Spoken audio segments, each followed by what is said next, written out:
It's time for Arrested DevOps, the podcast where we help you achieve understanding, develop good practices, and operate your team and organization for maximum DevOps awesomeness. I'm Bridget Krumhout, and today we'll be talking about continuous everything. The show notes for this episode can be found at arresteddevops.com/CI-CD. But first, a word from our sponsors. I'm super excited to finally sit down with the one and only Jez Humble. So, Jez, you were on ADO forever ago, like before I was on the show, episode 15, about 3 years ago, back in 2014, talking about continuous delivery. That feels like a long time ago. Well, and we probably have some new listeners since then, and exciting things have happened for you. So, Jez, tell our listeners a little about yourself. Well, thanks very much. Pleasure to be here. Thanks for having me on. It's always a pleasure to chat with you, Bridget. What have I been doing since then? Well, I spent last year working at 18F, which is a team within the US federal government.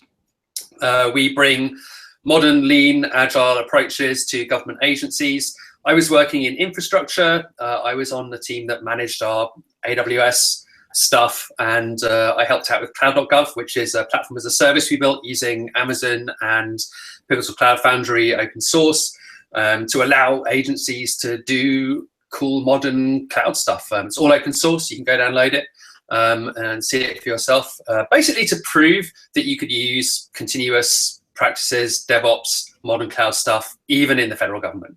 So that was great. Right now, I am working with Dr. Nicole Forsgren and Sue Choi and Jean Kim at a venture called DORA, DevOps Research and Assessment. So this is the team that, with Puppet Labs, brought you the State of DevOps report for the last few years. And we have a ton of data from that. So we thought, well, we can use that data to help organizations get better at DevOps. So we have an assessment, we can come into your organization, we can survey all your people, and we can tell you exactly where you should be investing in terms of capability development in order to get the biggest bang for your buck in terms of getting better at the DevOps. Wait, so you can actually show people how to dev some ops? Absolutely. We have like a ton of, in fact, we have 20 capabilities that we've demonstrated from our research actually impact IT performance, from cultural things to process things to practices, like automated deployment, managing work in process, things like that. And we can tell you how you're doing on all of those things compared to the industry. And if we have a big enough group, 50 or more people, we can actually tell you which of those things for you, if you invest in those things, is going to give you the biggest bang for your buck.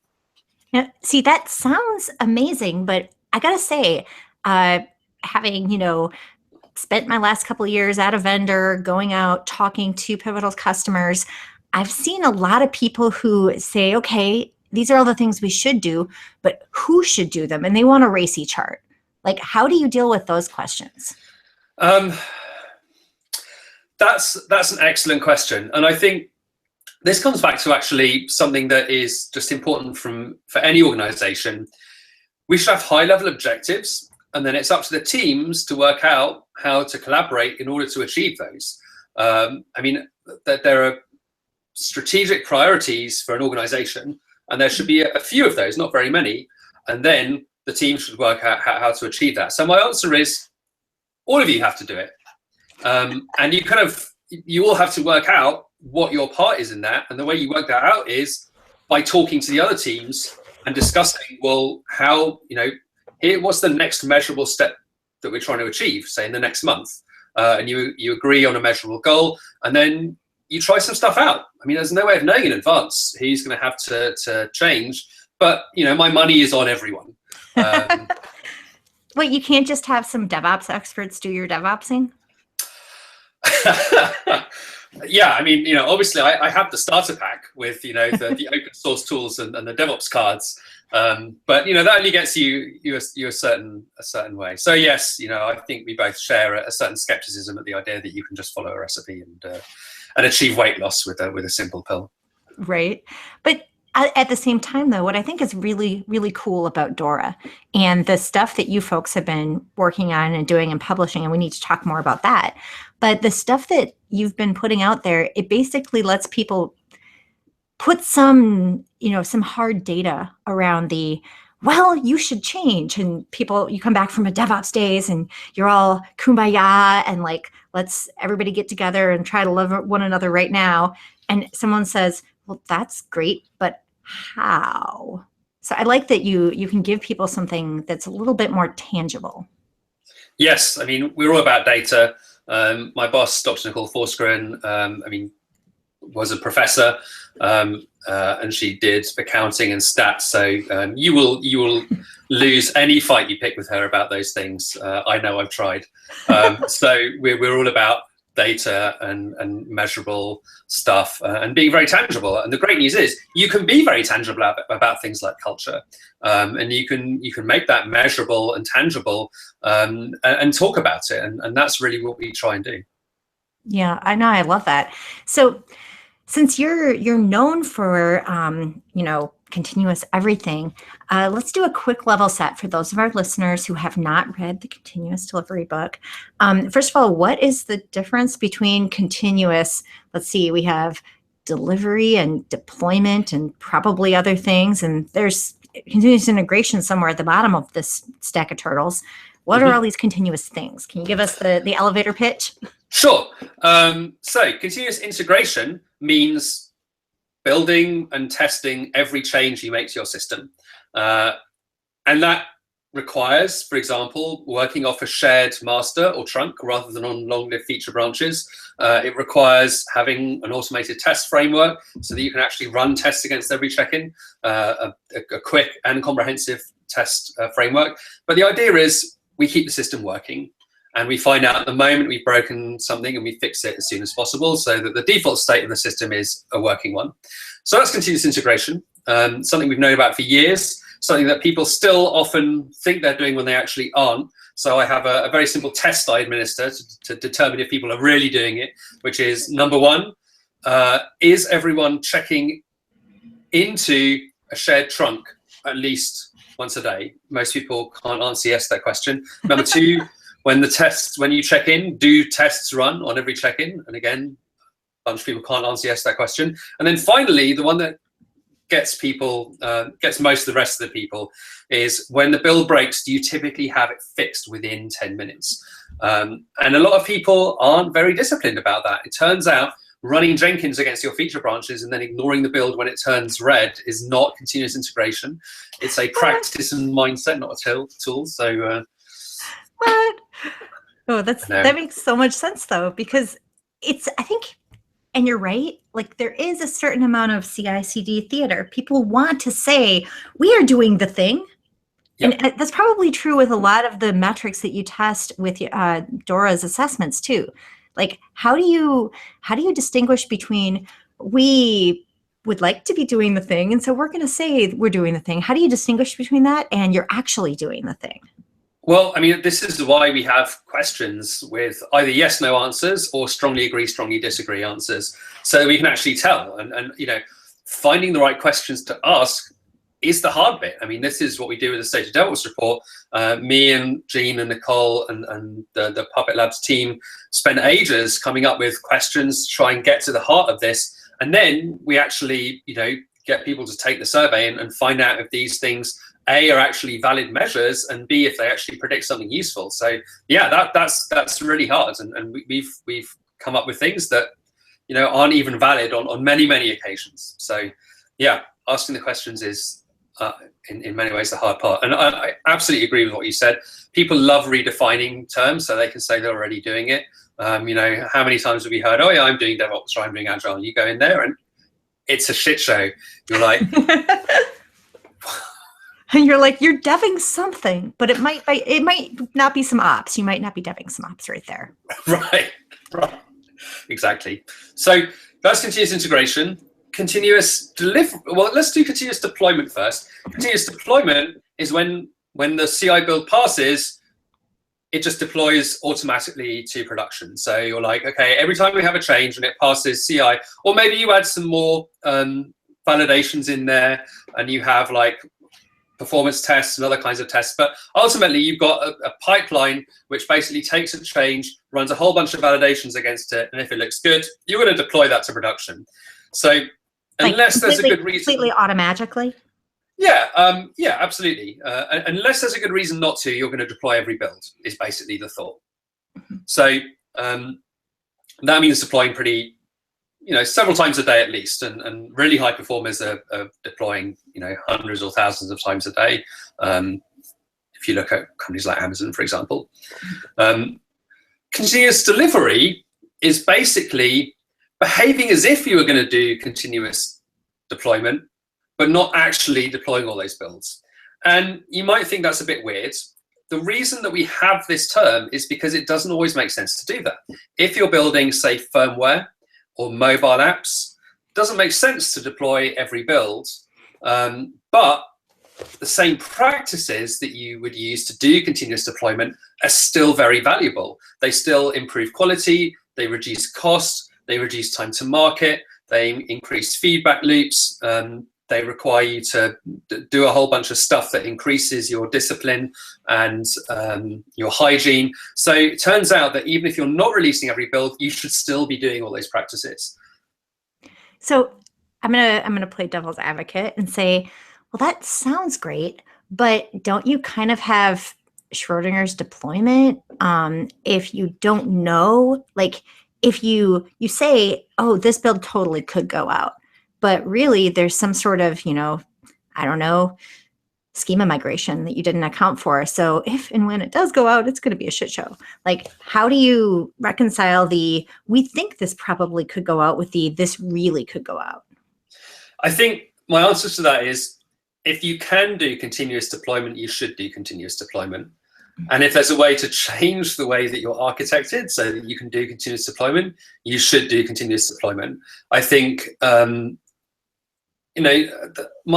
thinking has really evolved on this, and I think I've seen my feelings about these things converge. I would not build any software that wasn't web-based unless I absolutely had to. And I've spoken to people, even people at companies like Facebook who are deploying mobile apps, and they are not happy about the fact that they can only deploy once every couple of weeks. That causes them extreme pain. So I think this is something where, unfortunately, the web has got to the stage now where we're really good at it, actually. And unfortunately now what we've found is new technologies have emerged, like mobile, where we've basically had to reinvent the wheel, which is a really terrible problem. So yeah, I think the answer to your question is do continuous deployment wherever you can. And interestingly, Charity Majors just had a blog post a few days ago, which she put up about testing in production and how no matter how good your automated tests are, you're never going to catch everything. And I think that's true. And I probably lean more on the side of doing upfront work than maybe Charity does in her blog post. But I do agree with her basic thesis, which is, you've got to instrument production. You've got to have good monitoring and logging and tracing in place. And you've also got to make it low risk to deploy things to production. A lot of what we talk about in the continuous delivery book is practices like blue-green deployments and canaries and feature flags and techniques like this to be able to push deployments in a way that if something goes wrong, it doesn't cause catastrophic or cascading failures. And architectural things like what's that pattern that MyGun?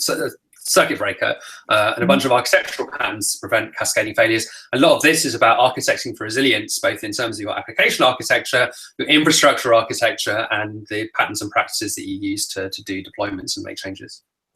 Yeah, absolutely, especially because realistically, even if you take a scrub sanitize mirror of your production traffic, you're still not going to put that into some sort of test environment at the exact same volume. So Not to mention that there could just be things about the way your instances are scattered across availability zones, and some of the availability zones do something that you don't entirely expect. Like there is no production except production.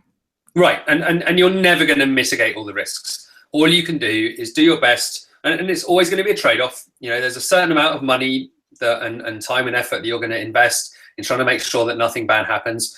But we have to accept that failure is inevitable. Yeah. That's a lot of what DevOps is about saying failure is inevitable. how do we make it so that we can detect and respond rapidly to failures? This is why, I mean, one of the things that I got very early on from John Allspaw that made me have a aha moment was the focus on mean time to restore service over mean time between failures. So yeah, I think a big piece of DevOps is, part of it is about preventing things, part of it is architecting for resilience, and a part of it is, accepting that failure is inevitable. What are we going to do? And in fact, as we've seen, actually creating stress and failures if there's not enough, so that we can actually practice that situation and get really good at it. Yeah, like Andrew Clay Schaefer likes to talk about, the state of continuous partial failure that we're all in, all of our complex distributed systems are in at all times. Right, absolutely. Yeah, couldn't agree more. Okay, so you've covered the whole spectrum of all of the continuous things. Can you give us a little bit of insight, just a peek behind the closed doors of all these organizations DORA goes into? Give us the anonymized version, but you go into all these organizations, they all want to improve. When people are looking to improve and they think they want to move into some sort of CI, CD, DevOps, whatever, they would like some MacGuffin to help them improve. Like, what does that journey of improvement look like? Are there commonalities that you're seeing? Yeah, I'm going to give you the main one, and it probably sounds like a cop-out, but I really believe this, and the data shows it as well. The best organizations are always trying to get better. People who are really good are never satisfied. They're always trying to get better. They're never like, oh, this is good enough. And they always have that attitude in their daily work that, we're going to find new ways to experiment with ways to improve. So that really, I think, is the secret sauce. There's no organization in which this stuff is easy or straightforward. Even companies like Amazon and Facebook, who are high performers in this area, they invested huge amounts of time and effort into achieving this. People forget that Amazon was a monolith, and they spent 4 years re-architecting in order to achieve that incredibly high performance that they achieved. And the way they did it is, Bezos sent a memo, which, I'm sure you've read Steve Yeager's platform rant and seen all this stuff. I mean, they made it a priority. This goes back to what we were saying earlier about how do you achieve this? Well, you've got to make it an organizational priority, and then actually focus on it, put money into it. Hello. Sorry, Attack Kitten would like to be on the podcast. Can you introduce your kitten? Okay, this is Attack Kitten. He's evil. He would very much like to attack. That was perfect. Brilliant. But yeah, no, you were just actually, I watched the entire video of your Agile 2017 keynote, and you were talking about exactly this, that Amazon didn't magically spring full formed as like done, complete, perfect, right. Fait accompli. Like this was at least 4-year process in the making. Yeah, and they were really single-minded about it. They focused on it. They at all levels of the organization, they were consistent about it, and they were clear about their objectives, and that they invested a bunch of money in it. And frankly, Amazon's not perfect. There are many pockets of Amazon that are miserable and dysfunctional, as with all companies. And so, Wait, are you saying software is made of humans? This is a recent discovery for me. It's very, very disappointing. Software like Soylent Green, made of humans. And you talked about this in your Agile 2017 keynote too. I love the rant that you went off on. Do you want to give us the cliff notes of that? Oh, sure. My bonus material at the end. Yeah, I mean, so no doubt anyone who's been paying attention and not on a kind of drug-induced break from reality, which is quite attractive at the moment, I've got to say. Sounds delightful. Really. Waking up in 2020 when Elizabeth Warren's president. Oh, you're killing me. So if that hasn't happened to you, you probably would have noticed this ex-Google employee, James Damore, wrote a 10-page discussion of his views on Google and what he called its ideological echo chamber, and his opposition to what he perceived as positive discrimination, and his discourse on biology and the biological causes of the very low levels of representation of women and people of color in the industry. So, I mean, I was, as many of us were, very angry about this. And also angry that we're still having this discussion in 2017. And this is something that comes, you know, I'm angry that I'm talking about continuous integration in 2017, because we've been talking about it for 15 years. But equally, and you know, just give me a second here, I'll be right back.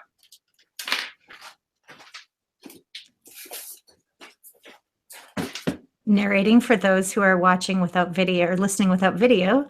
For those who are listening without video, Jez has grabbed a book.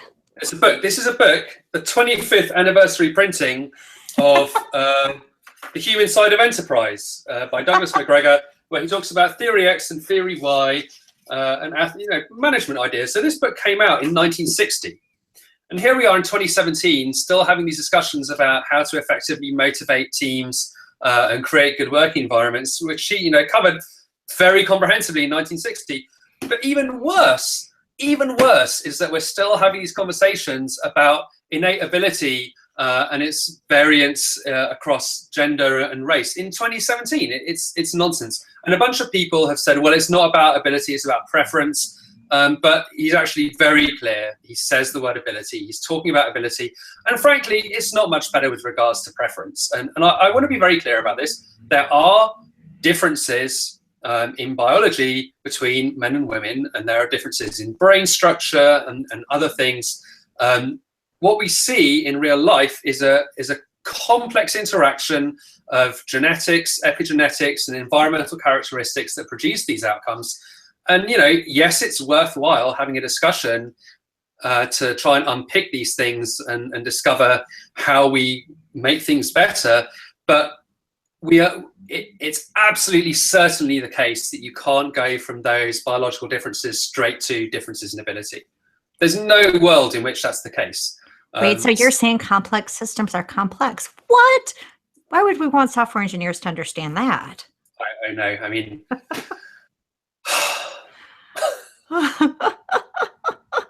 the world we live in. So yeah, I mean, I spent a bunch of time debunking that and his arguments, and even the people whose work he relies on, you know, will tell you that those differences in personality only account that, I mean, you can't get from differences in personality to a less than 20% representation of non-white men in tech.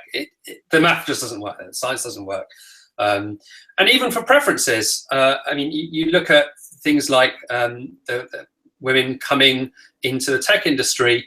You know, it's very clear from early on that women, girls, before they hit puberty, are really into math and science. And then suddenly representation goes down, basically because of gender stereotypes being reinforced at all levels of our lives. And I'm preaching to the choir here. I know that. I mean, and not every single person who's listening to this podcast may be me. It's possible. We have 6 viewers on YouTube right now.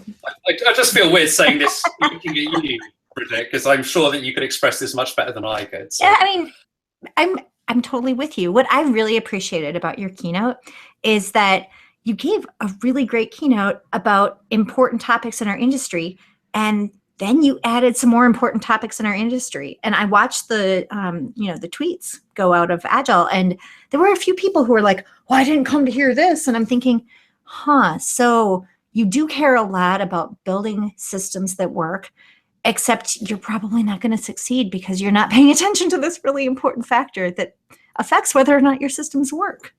Right, absolutely. And you know, people got up and left. I mean, I had one particularly good line that, I mean, and let me be clear, I wrote this presentation on the plane the day before on the way up, and you very kindly listened to me give it and gave me some really valuable feedback. So I just want to thank you very much for that, for taking some time out to review my my presentation there. It was great. But you know, I said, you know, the math and science can't explain the lack of diversity, but there is something that can, and that is having to share a work environment with people like James Damore. And a bunch of dudes got up and left at that point because, you know, people don't want to hear that. but guess what? This is a real problem. This is a real problem, A, because tech jobs are highly paid and high status, and it's inequitable that women and people of color don't have equal access to them. It causes us to produce crappier products. It impacts our economy.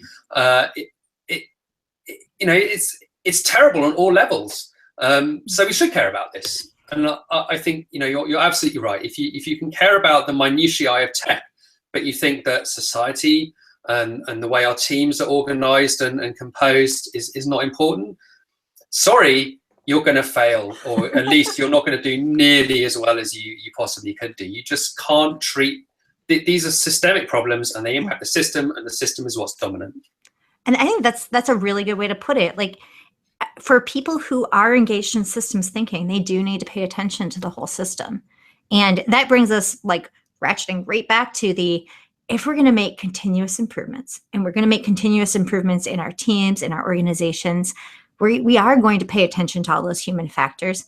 We're also going to pay attention to like the roles that people play on those teams. And this it touches a little bit on, the manifest bro, but I think it also touches somewhat on the work that you're doing with DORA. When you're out there talking to people about how their organization can improve, do you get a lot of like, people are, still very highly siloed or segmented, or however you want to put it? Or do you see an awful lot of like, we have 2 pizza teams, they just don't talk to the other 2 pizza teams? Like, what do you see? What do you see in terms of organizational dynamics? It's very highly variable. I mean, every organization has pockets where there's teams who are doing really great and pockets where teams are doing really badly. Often it's very highly dependent on who's in charge of that particular team. Managers and managerial approaches and philosophies and leadership approaches and dynamics have a really dominant role on what happens here, and it really depends on that. But yeah, I mean, I see a lot of dysfunction, but also I see a lot of good stuff. I mean, one of the high points in my career was working for the US federal government last year, and people think that the US federal government is uniquely dysfunctional and terrible, but it's not. I mean, I work with some unbelievably smart and brilliant and crucially mission-driven people who did whatever it took to achieve the results. And and we work with other people in the federal government. I don't want to pretend that 18F is this amazing thing that just and the rest of the federal government is not. I work with people in all different kinds of agencies, all different positions, including infosec. Talking to infosec people was hugely important. Because guess what? You've got to develop relationships in order to achieve the outcomes you want. And I found mission-driven, passionate, incredibly hardworking people everywhere in all these agencies. I mean, Mark Schwartz has a great talk that he gave at Davos Enterprise a couple of years ago, where he talks about how actually bureaucracy is a good thing, because it encodes a lot of what people think is good. And the right way to do things, and by understanding that, you understand a lot about the values of the organization. So bureaucracy can actually be tremendously helpful. So that was another kind of aha moment I had listening to Mark Schwartz talk about that. I mean, a big part of this is finding ways to work with the bureaucracy, finding ways to achieve the goals of the bureaucracy. But at the same time, we've got to accept that we're going to have to change things as well, and finding ways to do that. To achieve the outcomes, but maybe different ways to do that. Again, that's something that I see in organizations which work really well. It's saying, listen, I'm a dev, here's an ops person, here's an infosec person. We all want the same things. We all want to produce great outcomes for our organization. We all want to make sure that our systems don't get hacked. We all want to make sure that we can get the new features out quickly. So how do we work together to achieve those outcomes? And I often say my number one DevOps hack: find the person in the organization who everyone slags off, which in the dev world is often the infosec people. Go and take someone out for lunch from that team and just spend an hour doing active listening to them, finding out what's pissing them off and what's getting in their way, and find ways to help them get better at what they do. You'd be amazed at how, I mean, you wouldn't be amazed, but people in general would be amazed at how effective that is. So I do need the British to American translator, is slag off, makes fun of, or doesn't listens to, or hates? What does that mean? So if you slag someone off, it means you're trash talking them. Right. And, you know, I think it's really common for people to have that team that they don't like. It's not even necessarily individuals. Sometimes it's just these tribal identifications inside an org. Right. That team is the one that whenever they YOLO something out to production, I get paged, so I hate them. Or right. That team is the one that doesn't care about patching their infrastructure because they're too busy opsing so hard. And so like the security team hates them or whatever. Like if you have, for our listeners who are individual contributors and maybe can't set, you know, policy at a really high level, do you think that suggestion of just going out to lunch or, you know, opening a hangout or whatever with someone is enough? Or like tactically, what other steps would you suggest for them to try to build bridges across their org? I would say you will get a really long way by doing that. I mean, people call it networking, but really it's about making friends and trying to understand the different perspectives. And so much of what I've learned in my career is by kind of randomly meeting people and talking about stuff, and they're like, oh, I've had that problem, here's what I did.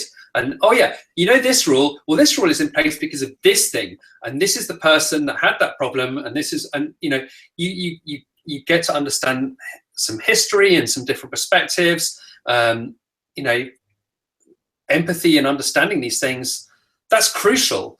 You know, and this also brings us back to the James Damore thing. You know, he talks about how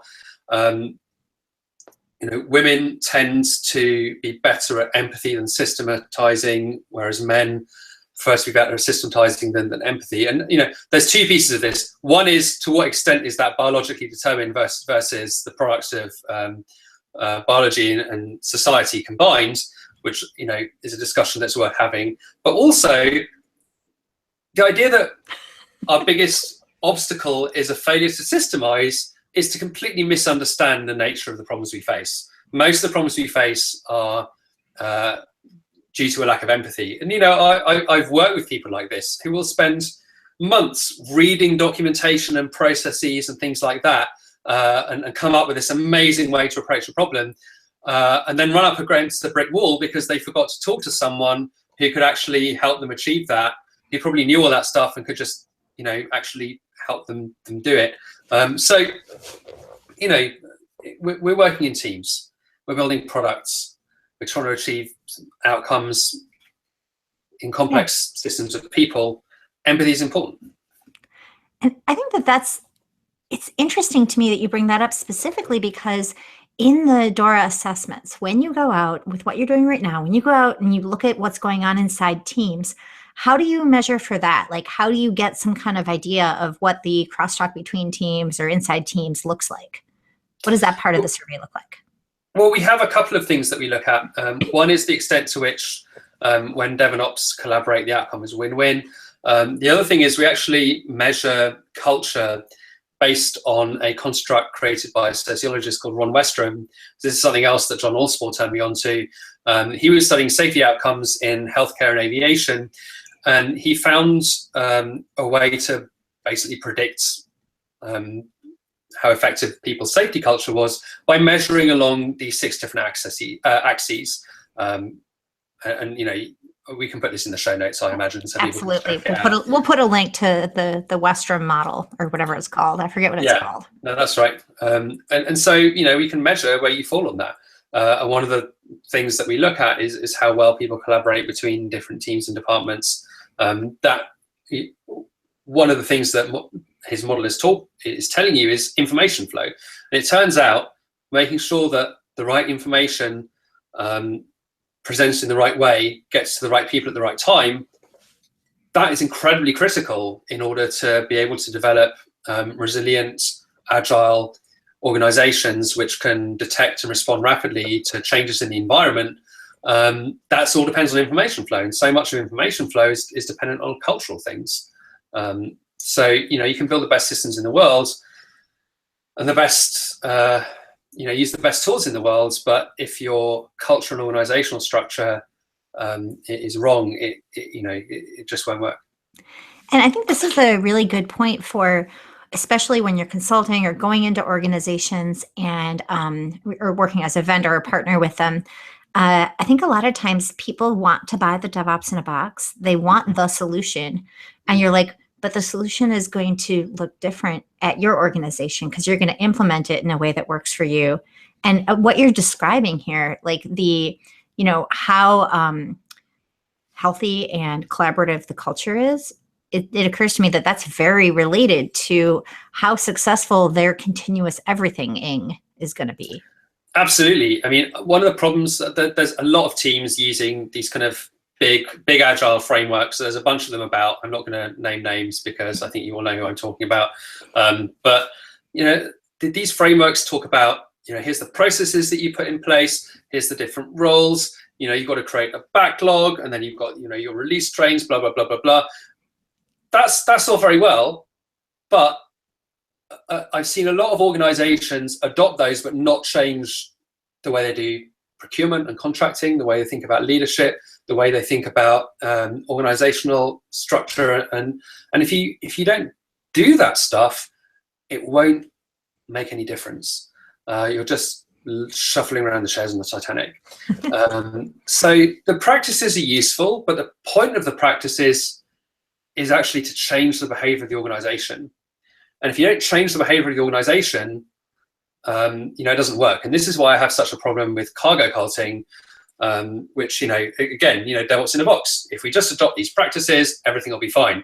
Well, those practices apply in a particular situation in the pursuit of particular goals. And if you don't share the same initial starting state and the same goals, you shouldn't be implementing them. So knowing where you are and where you're going is the first and most important step. And if you don't know where you are and where you're going in measurable terms, you have no business implementing any practices. And when you do try things out, you should be finding out if they actually move you in the direction you want to, and if they're doing that fast enough, considering all the possible alternatives you could be investing in instead.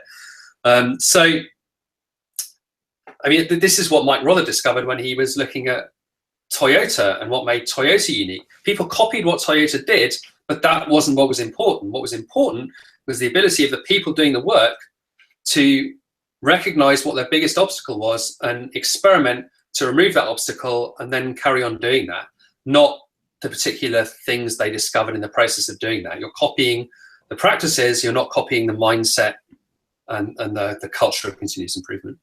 Right. So you have an and-on cord. That's cool. But if people are going to get fired when they pull it, then just having an and-on cord for people to stop the production line is not going to produce the same results that it did at Toyota. Absolutely. And I mean, that's such a great example. That for me, I mean, if you go, I mean, hopefully we'll put this in the show notes, the story of Numi that's on This American Life, that's exactly one of the things they talked about. Other GM factories in North America tried to copy what Numi had done in exactly the way you described, and because the management processes weren't in place, it didn't make any difference. You would get fired for putting the and-on cord because managers were rewarded based on how many cars came off the production line, whether or not they worked. So yeah, and we will definitely put a link in the show notes to your Agile conference keynote too, just because we've talked about that, and I know that you went over that somewhat in there. And that makes me think too, like, sometimes it seems like people cannot affect organizational change as a single individual. When I talk to people who say like, well, we don't have buy-in from management, maybe this one, app dev group leader agrees that we should have improvement of some sort, but we don't really have buy-in from above. We're gonna cowboy up and start doing this grassroots thing. And I think, well, I've seen organizations where that was definitely helpful, but what's your view on where you need buy-in for anything to work? Or conversely, if somebody comes in and says like, I am the new leader, we're definitely going to have giant IT improvement everywhere, and the people are dragging their feet because they don't want their jobs to change. Like, can you talk a little bit about where in an organization you need change? So there's a great book called Leading Change by a guy called John Cotter, and he has an 8-step plan, and step one is this. A majority of employees, perhaps 75% of management overall, and virtually all of the top executives need to believe that considerable change is absolutely essential. So this is the sense of urgency. You've got to have a sense of urgency, and the way that it exhibits itself is in ruthless prioritization and a focus on investing resources in achieving the highest priority goals and keeping that goal consistent. And organizations don't like doing that. I've worked in organizations where the leaders don't want to expose the organization level priorities in measurable terms because it takes away their ability to change their minds and to tell people what to do. So that's hard. But that I think is the number one thing, and it does need to be at all levels of the organization, from the execs all the way down to the bottom. It's much easier to change an organization where there's a burning platform than it is to change an organization where everyone thinks that everything's just fine. That's a really good point. Like, if everything seems fine, why change? Except, right. I don't think most organizations that aren't changing, everything really is fine, even if they think it is. Things are changing, right? Things are changing all the time. The question is, are they changing in a directed way through the conscious efforts of the organization, or are they, is stuff just happening and I'm just doing my thing. This is what I'm working on. This is my job. I'm going to do this. Local optimization. Right, because you don't have the context and you don't have the direction. So yeah, that's a really big problem. And if you're working in that kind of environment, I would say this: you can affect change. The impact you're going to be able to achieve is going to be limited. That doesn't mean you can't do things. You can do things. The problem is doing things and making them stick and making them consistent. But conversely, organizations which have done really great things and talked about them and written case studies and written books, people have left, and then the whole thing has backslid. I mean, this is something we say right at the end of the DevOps handbook. This is something that I put in while we were doing our review. I say this in we say this in the DevOps handbook. The dirty secret is lots of these organizations that we've talked about, people have left, and then the whole thing's gone down the toilet. So that's life. There is no linear path from A to B. You will achieve great things, and then everything will go to shit. You'll be in a shitty situation, and you'll achieve great things. I mean, most of what went into this book came from me and a bunch of my colleagues working on miserable teams doing really horrible stuff with Bash and CVS. And we were able to, like a team of 8 of us, was able to completely transform the way this application was deployed by using Bash and CVS. So you can achieve great things with small teams. And most of that is actually working in horrible environments. So just because you're working in a horrible environment with terrible tools doesn't mean you can't do great things. I mean, that's how I got where I am today. Conversely, let the record show it's the continuous delivery book that Jez was holding up. Sorry, yes, that's continuous delivery book. So that was me working with Dan North and Sam Ewan and a bunch of other amazing people, trying to solve these problems with basically no tools at all. It's entirely possible to do that. I mean, I occasionally do meditation, and there's this Zen temple down the road that I go to, which is just someone's house basically. And they were doing the introduction to this particular meditation technique, and the guy was like, so sometimes you'll come to the temple and you'll be feeling really down, and meditation will really help you. And then sometimes you'll come to the temple and you'll be feeling really great, but don't worry, because that feeling will pass too. I just thought, that just sums up. That just sums up, DevOps and the human condition. Absolutely, that's fantastic. So I love that. So on that note, where can our listeners find you, Jez? Online, in person, if they want to, read some stuff? Maybe tell us about some exciting new book action that could be happening. Yes. So Dr. Nicole Forsteren and me and Jean Kim are working on a book right now, which summarizes and expands on the research in the State of DevOps report that we've worked on for the last few years with Puppet Labs. That book is going to be coming out end of this year. If you come to DevOps Enterprise Summit in San Francisco, you will get a free copy of that book. So working on that right now. DORA is everywhere. If I look at what I'm doing, what am I doing? Everywhere that you want to be. So one of my jobs, what you should do is go to devops-research.com. And sometime over the next couple of weeks, I'm going to put up a calendar of all the stuff we're working on. So you want to see what me, Jean, Nicole are all doing, Sue, all our stuff is going to be on there on the events page. So head out there, subscribe to our mailing list, download our white paper. I'm also at continuousdelivery.com. If you want to find out all about continuous delivery, I stuck it on our website. You can go to continuousdelivery.com. All my stuff's there. I also have I teach a class in product management at UC Berkeley, which is going to be starting up end of this week. All the class material for that is at a website, leanagile.pm. So if you want to download all the product management stuff that I teach, you can go there. I'm also working on a training class with my Lean Enterprise co-authors, Barry O'Reilly, Joanne Molesky. We put together a training class on the Lean Enterprise stuff that will be out later this year. Yeah. So what you're saying is you're not busy at all. No, I have nothing to do. It's just relaxation and eclipse viewing. And one of my personality traits, which is very annoying for everyone who who I live with, is delayed gratification. So I'm like, I just work on these things and then everything's going to be much better. And I'm very good at delaying the payoff. I'm, one of my life goals is to actually, achieve the payoff and be like, done now, let's go and sit on the beach. I'm not sure if being done is something any of us are ever going to achieve, but I like the path that you're on. That's right. And whenever I think I'm doing badly, I just go and look at Nicole, because Nicole is, if you think I'm a workaholic, I look like such a lazy bastard compared to Nicole. It's not funny. It seems like every time I talk to her, she's doing something else. Really, Nicole, just watching Nicole become CEO of DORA, having worked in academia, and then, she just like, now I'm going to be a CEO.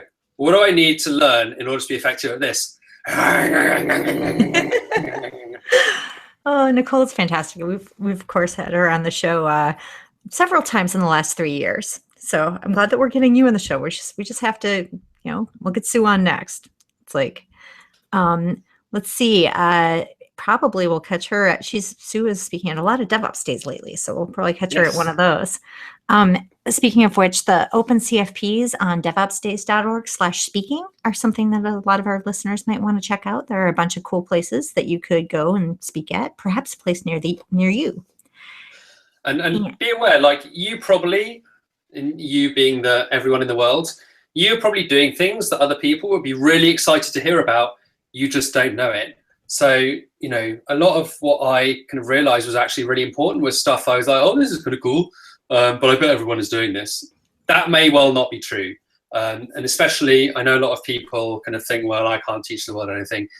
I very much doubt that. All of us have amazing things to teach the world. The trick is finding ways to express that in the way that communicates effectively and changes people's behavior.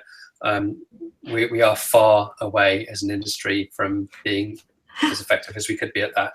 So if you're not sure, if you have something to teach someone, try it out. Absolutely. Because I bet you do. Absolutely. So discount codes, ADO 2017 will get you 20% off a lot of different DevOps days. It will also get you 20% off Velocity New York. I am on the program committee there. I am not speaking, thank goodness. At least I don't think I'm speaking. Nicole suckered me into giving an Ignite at Velocity San Jose. And I was just running a track. I wasn't speaking. Suddenly I was speaking. So we'll see. But I think I'm not speaking at Velocity New York, but I am running a track, and it's pretty exciting. And you can get 20% off that with ADO 2017 as well. I don't know if this is going to go live before I'm speaking at Uptime in Pittsburgh later this week. It probably won't, because Joe does the editing and he's very, very busy this week. So I might not get to it until next weekend. But get in your time machine and go to Pittsburgh and see me speak at Uptime. The other thing, just hot off the press, 18F is advertising for positions. 18F is an amazing place to work. You can work remote. I work from home. It's a remote organization. They will be opening up the cloud.gov director position really soon. So keep your eye out for that. That's an amazing job, working on an incredible team, doing really important work. Awesome. That's very cool. Okay, so let's see. Is that the main thing that you want us to check out, Jez, or do you have anything else you'd like us to check out? On the work front, I think those are the main things that I've got. Okay, fantastic. I will also say so we'll put the link in the show notes to cloud.gov to the job postings there. And I also am going to drop some links into my favorite food blog, Smitten Kitchen, and a new to me food blog, Mountain Mama Cooks, that I found the latter when I was Googling for heirloom tomato, canning recipes. So tomatoes are, when you're growing tomatoes, it's like green, green, green, green, green. Oh my God, they're all ripe. You got to do something with them in the next 2 days. And here are, pounds and pounds and pounds or bushels or whatever it is, kilos of tomatoes. So Very awesome. I canned a lot of tomatoes last night. Cool. While we're talking about cooking, my wife and my favorite cooking show is Manjula's Kitchen. If you like Indian food, check out Manjula's Kitchen. That's really good. The other thing I want to recommend, this book that I'm reading right now called Plutopia, Nuclear Families, Atomic Cities, and the Great Soviet and American Plutonium Disasters. There's an article on Salon.com recently, it's on my Twitter feed somewhere, which talked about the Department of Energy and the really important work it does. So this is the agency that is now, the person in charge of that agency was a presidential candidate who was governor of Texas, who said that he wanted to abolish it.